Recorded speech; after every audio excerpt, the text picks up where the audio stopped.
Hello everyone, welcome back to our channel. In today's session, we will be discussing another C++ program to find sum and average of n numbers using the concept of arrays. So first of all, what do you mean by the term called as arrays? An array is a collection of elements having same name and same type is called as arrays.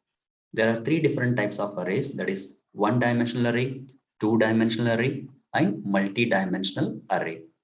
In this programming example, we have discussed the one-dimensional array. The general syntax to declare an array is data type, array name, within the square bracket, size, and with a semicolon. Okay, let's get into the program. The first line is nothing but a header file.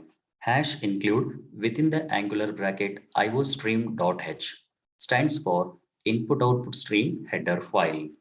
And the second one is hash include within the angular bracket conio.h stands for console input output header file.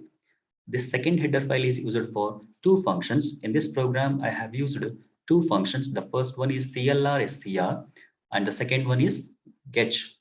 For these two functions, we have made use of conio.h. Okay. And the first one is iostream.h is for two statements, that is cout and cin. Then comes the void main function.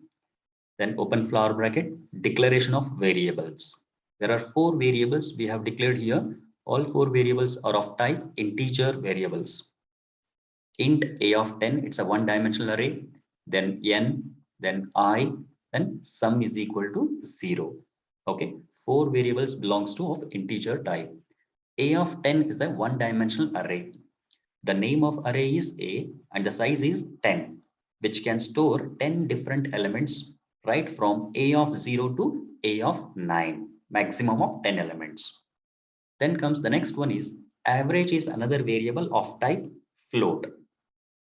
Then comes CLR SCR stands for clear screen function. In the next line, an output statement, cout, enter the size of array. This statement is asking me to provide the value of n. So let us consider an example. We have given the value of n as 5. 5 is stored in which variable? N. The next, one more cout statement. Cout stream insertion, double quotation start, enter array elements. So this statement is asking me to provide 5 different numbers. Before that, we have accepted the value of n. Now what I need to do is I need to input 5 different array elements. So this for loop and this input statement will execute 5 times because the value of n is 5. For I is equal to 0, I is less than n, I plus plus. This first expression we'll call it as an initialization, right? And the second expression represents a test condition and the last one is incremental. So I is 0, I is less than n. What is the value of n? N is 5.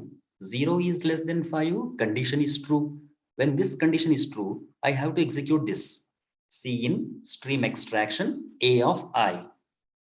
A of I means A of 0. The first value which is given by the user will be stored in the location A of 0. Again, it goes to for loop. I gets increased by plus 1. First time it was 0. Now this time I is incremented by plus 1. It becomes 1. 1 is less than 5.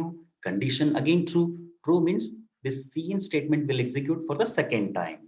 Cin stream extraction A of I.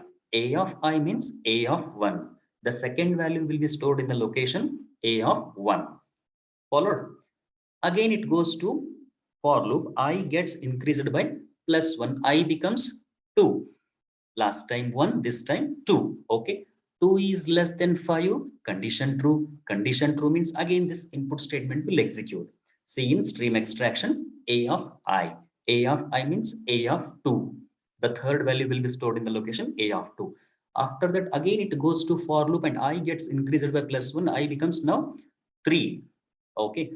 3 is last time 2, this time 3. Every time I goes on increases by plus 1. So 3 is less than 5, condition true. True means again cin stream extraction A of I. A of I means A of 3. The fourth value will be stored in the location A of 3. Again, it goes to for loop and I gets increased by +1. I becomes now 4. Last time 3, this time 4. 4 is less than 5. Condition true. Condition true means again, this C in stream extraction A of I. A of I means A of 4. The fifth value will be stored in the location A of 4. Now again it goes to for loop and this time I gets increased by +1 and it becomes 5. Last time 4, this time +1, that is 5. 5 is less than 5. Condition false. If you are having equal to sign here, the condition could have become true, but this time condition will be false. It comes out. So how many elements we have accepted? We have accepted 5 elements. Okay, there you can see here the 5 elements. Size of array is 5, n equal to 5. So we have stored 5 elements. So 43 is an element that is stored in the location A of 0. Similarly, 22 is another element that is stored in A of 1. Then 87 in A of 2, 41 in A of 3, and 64 in A of 4. Okay, so now then we'll go for the for loop. For I is equal to 0, I is less than n I plus plus. Again, the same set of for loop. There is no change in the for loop. Okay. The value of I is 0. Okay. The value of n is 5. 0 is less than 5. Condition true. Condition true means next line. Sum is equal to sum plus A of I. What is the value of sum? There you can see in the beginning of the declaration. Sum is a variable that is initialized as 0. Sum equal to sum plus A of I. Sum is 0. A of I means A of 0. The value of I is, in the first time, I is 0. That is A of 0. So what is the value stored in A of 0? Okay. The value stored in A of 0 is 43. Okay. 43 plus 0, 43 only. 43 will be assigned to which variable? Sum. Now, after that, again, it goes to for loop. Okay. So I becomes 1. Last time 0, this time 1. Every time I goes on increases by +1. Followed. 1 is less than 5. Condition true. Then sum is equal to sum plus A of I. Sum is 43. A of I means A of 1. What is the value stored in A of 1? 22. Okay. See here. 43 plus 22 is 65. So again, it goes to for loop. I gets increased by +1. I becomes now 2. Last time 1, this time 2. 2 is less than 5. Condition true. Condition true means sum equal to sum plus A of I. Sum is 65. Okay. What is the stored in A of 2? What is the value stored in A of 2 is 87. Okay. See here, 65 plus 87, it becomes 152. Okay. Again, it goes to for loop. I gets increased by +1. I becomes now this time 3. Last time 2 and this time 3. 3 is less than 5. Yes, it is true. Condition is true. True means again sum equal to sum plus A of I. Sum is 152. A of I means A of 3. The value stored in A of 3 is 41. Okay, 152 plus 41, it becomes 193.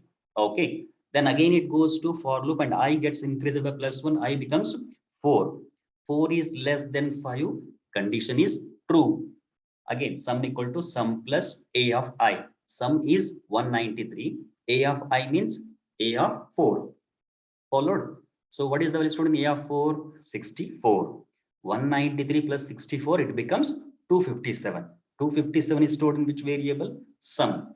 Again, it goes to for loop. I gets increased by +1. It becomes 5.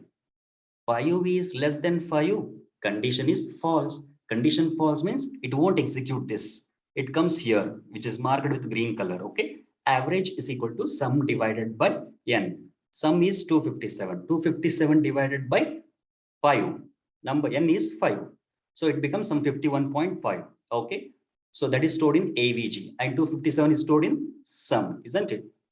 Next, the last two statement, I am going to print the value of sum and as well as average in 1-by-1 fashion. See out, stream insertion, double quotation start, sum is equal to, will print as it is. In stream insertion, in place of sum, it is going to print its value, that is 257. Cursor comes to the next line because of endl. In the next line, C out, stream insertion, double quotation start, average is equal to, will print as it is, double quotation close, and in place of AVG, it is going to print its value, that is 51 point some change. Stream insertion endl, then comes get function. This flower bracket indicates that end of C++ program. Followed. This is what the analysis of this program. Okay, thank you for watching this video.